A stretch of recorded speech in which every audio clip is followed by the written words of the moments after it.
Bonjour à tous et bienvenue à ce nouveau numéro de Un jour, un événement. Nous sommes le 10 octobre et l'événement du jour est la célébration de la journée mondiale de la santé mentale. Il faut dire que nous voulons à travers cette célébration intéresser le plus grand nombre de personnes aux questions de la santé mentale, car sans santé mentale, sans bien-être, il n'y a pas de vraie santé. Et d'après l'OMS, toutes les 40 secondes, une personne se suicide, et le suicide qui est l'une des conséquences d'une maladie mentale. Et parmi les maladies mentales, on peut avoir la dépression, la schizophrénie ou encore des troubles bipolaires. Aujourd'hui, l'urgence est d'améliorer les politiques de prévention et de traitement. Elle est avec nous sur ce plateau pour en parler, le docteur Irène Merci Sissako. Bonjour. Bonjour.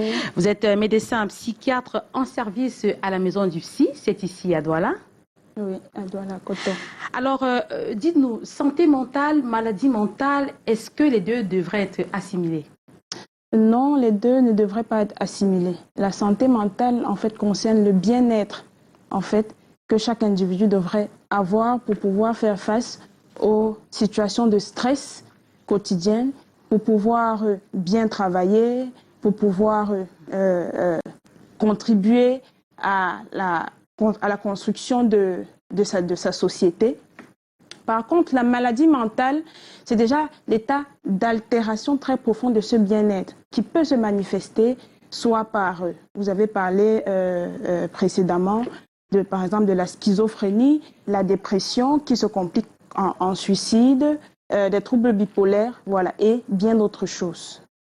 Alors, si les deux ne devraient pas être assimilés, pourquoi cette confusion dans l'esprit de la population? Oui, cette confusion dans l'esprit de la population, c'est en fait parce que la santé mentale est un domaine de la santé qui est très mal connu. Alors, on sait que aujourd'hui, les gens, dans la pensée collective, les gens sont plus habitués à voir des signes qui sont concrets, le bouton, la fièvre, ainsi de suite. Par contre, dans la santé mentale, ce sont beaucoup plus des signes qui sont abstraits. Donc, ça fait en sorte que beaucoup de personnes ne connaissent pas la limite entre la santé mentale et la maladie mentale dont je venais d'expliquer en fait précédemment. Alors, vous parlez des signes abstraits. Est-ce qu'on peut revenir sur quelques signes abstraits? Qu'est-ce qui devrait alerter? Oui, des signes abstraits, par exemple, on va peut-être voir des gens qui ne dorment pas pendant toute la nuit. Plutôt que de dormir, ils sont peut-être ils sont agités. On va peut-être voir des gens qui changent d'humeur, qui se fâchent en fait pour peu de choses. On peut voir par exemple des gens qui sont dans un abattement en fait sentimental, des gens qui sont dans une tristesse très très profonde. Voilà, et la liste en fait elle est exhaustive. Hein. Voilà. Alors docteur Sissako, à ce qui paraît, nous sommes tous touchés par la problématique de la santé mentale. Oui, effectivement, nous sommes tous touchés par la problématique de la santé mentale. Pourquoi? Parce que nous faisons face à des difficultés quotidiennes qui nécessitent en fait, qui portent atteinte en fait à ce bien-être. Donc, ces difficultés quotidiennes, on peut parler par exemple des difficultés économiques, on peut parler par exemple de la difficulté de la sécurité, on peut parler aussi par exemple de la maladie. En fait, il y a beaucoup de choses, c'est-à-dire qu'on fait tous, quotidiennement, on rencontre tous des difficultés qui sont communes. Maintenant, c'est vrai que ça peut différer d'un individu à un autre, mais on rencontre tous des difficultés qui portent atteinte à notre santé mentale, donc qui viennent en fait éprouver en fait cette gestion de nos émotions. Et il faut dire aussi que nous sommes aussi tous concernés. Pourquoi? Parce que on sait que la santé mentale, si elle n'est pas bien préservée, ça peut aller évoluer jusqu'à la maladie mentale chez certaines personnes. Donc voilà qui est clair, on voit bien la différence, santé mentale, maladie mentale. Nous sommes tous sujets, on peut tous avoir des problèmes de santé mentale sans forcément faire la maladie, mais si on ne prend pas les choses en main rapidement, on va aboutir vers une maladie mentale. Docteur Sissako, alors notre société fait de plus en plus face au stress. Certains ont des troubles d'humeur en permanence. Vous pouvez être en train d'échanger avec quelqu'un d'une minute à l'autre, il passe de la joie à la colère et parfois même à des violences verbales, même physiques. Qu'est-ce qui peut expliquer cet état des choses? Effectivement, pour répondre à cette question, on revient encore dans le volet de la santé mentale. En fait, comme je disais précédemment, les situations de stress dont on fait face quotidiennement nous mettent dans une zone d'inconfort, de telle sorte qu'on est tellement stressé, si bien que lorsqu'on fait face à certaines difficultés, on n'arrive pas à gérer nos émotions à cause de ce stress qui est continuel. Alors, la difficulté à gérer les émotions peuvent donc amener la personne à être soit violent physiquement, soit violent verbalement. Bon, et aussi, on ne va pas oublier aussi, en fait, un fléau qui est très fréquent aujourd'hui, qu'on retrouve dans la population, qui est aussi la consommation aussi des substances psychoactives, des drogues, en fait, de façon plus explicite. Cette consommation des drogues entraîne une désinhibition. Donc, ça fait en sorte que en les consommant, on n'a plus certaine censure morale et n'ayant plus cette censure morale, on peut se retrouver facilement en train de faire aussi du mal, soit à manifester des actes agressifs sur le plan physique ou sur le plan verbal. Alors, qu'est-ce qu'il faut faire pour préserver sa santé mentale? Alors, pour préserver sa santé mentale, ce qui serait important de faire, déjà, premièrement, il faut avoir une activité physique régulière. Il faut avoir une bonne alimentation comme on le recommande en santé en général. Et aussi, ce qu'il faudrait faire, c'est d'éviter en fait de consommer des substances. Et autre chose aussi, c'est que au moins une fois par an, il faudrait aller consulter auprès soit d'un acteur de la santé mentale, soit un psychiatre ou un psychologue, voilà, pour pouvoir gérer en fait certaines situations qui sont difficiles en fait à gérer pour l'individu. Alors, est-ce que vous pouvez revenir sur les différentes maladies mentales? Est-ce que les troubles bipolaires représentent des maladies mentales, sont des maladies mentales?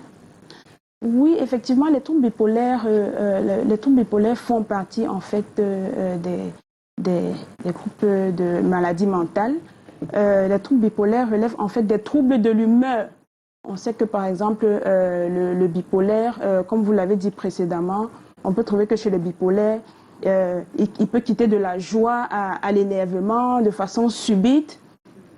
Donc le bipolaire, il peut commettre même des actes délictueux parce que dans sa compréhension des choses, il n'arrive plus à comprendre en fait les choses normalement.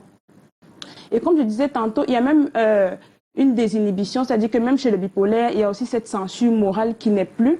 Et c'est autant de choses qui l'amènent aussi à faire des délits. Chez le bipolaire aussi, on trouve la prodigalité, c'est-à-dire le fait d'offrir en fait des choses qui sont valeureuses et qu'on n'aurait pas offert si on était dans son état de santé en fait normal. Donc, on peut dire que à travers tout ça, il y a beaucoup d'autres signes chez les bipolaires. Non, mais à travers tout ça, on peut dire qu'effectivement, les troubles bipolaires font partie des maladies, en fait, des maladies mentales. Bon, c'est vrai qu'on dit généralement que la schizophrénie est une maladie mentale qui est beaucoup plus fréquente en Europe, à l'étranger, mais est-ce qu'au Cameroun, en Afrique, chez la population noire, on retrouve beaucoup des schizophrènes? Oui, effectivement, on retrouve beaucoup de schizophrènes en général. En fait, on retrouve beaucoup de schizophrènes. Déjà, en fait, la preuve, c'est que déjà, les schizophrènes, quand on marche dans la rue, on voit quelqu'un qui est en train de marcher soit tout nu, soit tout sale, ainsi de suite. Donc, ce sont généralement des schizophrènes. Je pense que déjà sur le plan statistique, on en trouve beaucoup. Et je pense que chacun de nous va dire au moins, oui, voilà, j'ai déjà vu, de par mon explication, chacun de nous pourra dire que oui, voilà, j'ai déjà vu un schizophrène, j'ai déjà vu un schizophrène. Donc c'est quelque chose qui est assez fréquent aussi, la schizophrénie. Alors, vous avez parlé des personnes qui marchent tout nues dans la rue. Est-ce que ces personnes-là peuvent retrouver leur santé s'ils sont ramenés dans un centre on va dire quoi, de traitement ou de rééducation? Oui, effectivement, si ces personnes sont prises en charge sur le plan médical, si ces personnes, on les prend, on les amène à l'hôpital et qu'on leur fait une cure en fait de traitement, effectivement ces personnes vont retrouver en fait la santé. Et en plus de retrouver la santé, ils pourront même avoir une insertion sociale, donc ils pourront même reprendre la place qu'ils avaient au sein de leur famille, dans la société. Donc il suffit juste que ces personnes soient traitées, on leur donne des traitements. Voilà, bon, le traitement, je vais dire que normalement, ça reste quand même abordable. On leur donne des traitements et dès qu'on leur donne des traitements, au bout d'un certain temps, ils vont très bien.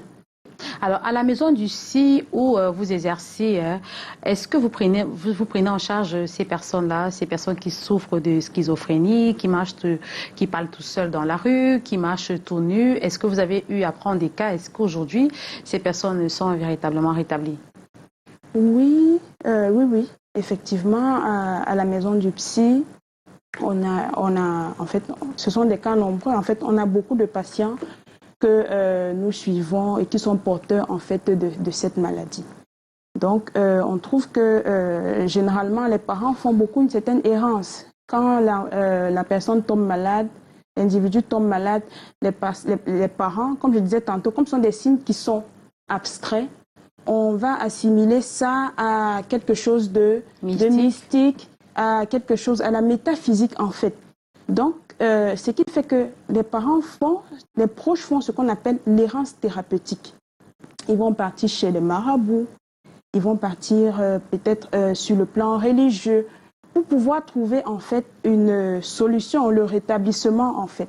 Bon, mais après un moment, après avoir cherché, beaucoup se retrouvent chez nous et vraiment, et ils arrivent à trouver auprès de nous vraiment satisfaction. Donc, c'est pour dire qu'on a beaucoup de ces cas. Et quand les familles viennent, beaucoup de familles témoignent. Ils disent que voilà, vraiment, on a été ignorants, on ne savait pas. Vraiment, si on avait su, on n'aurait pas dépensé peut-être autant d'argent. Si on avait su, vraiment, ma maman n'aurait pas subi, ou bien le papa n'aurait pas subi, ou bien le frère n'aurait pas subi tout ça. Alors, en ce jour de célébration de la journée mondiale de la santé mentale, qu'est-ce que vous, en tant que psychiatre, pouvez dire aux Camerounais, aux téléspectateurs qui vous regardent? En ce jour, ce que je peux dire aux téléspectateurs qui me regardent, c'est que la santé mentale, c'est une affaire de tous. Nous sommes tous concernés par ça. Et aussi, c'est important que les gens sachent qu'ils peuvent avoir du réconfort. Ils peuvent trouver des solutions à leurs problèmes de santé.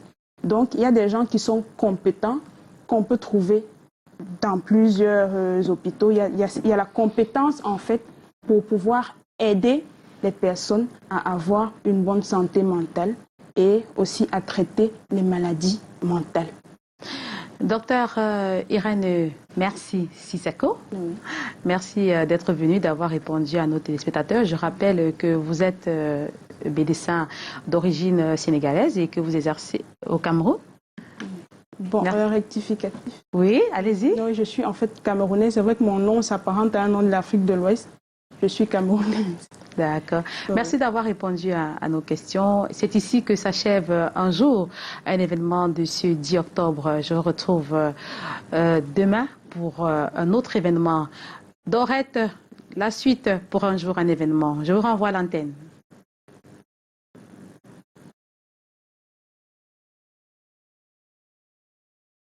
Merci beaucoup Mireille Flore Defo-Fotso pour ce bel échange. On a appris, on sait que désormais si on a quelqu'un qui est schizophrène, on saura où le conduire pour pouvoir lui apporter beaucoup de solutions. C'était la journée internationale de la santé, c'est la journée internationale de la santé mentale et elle a avec le médecin fait les états des lieux au Cameroun. C'était le docteur Irène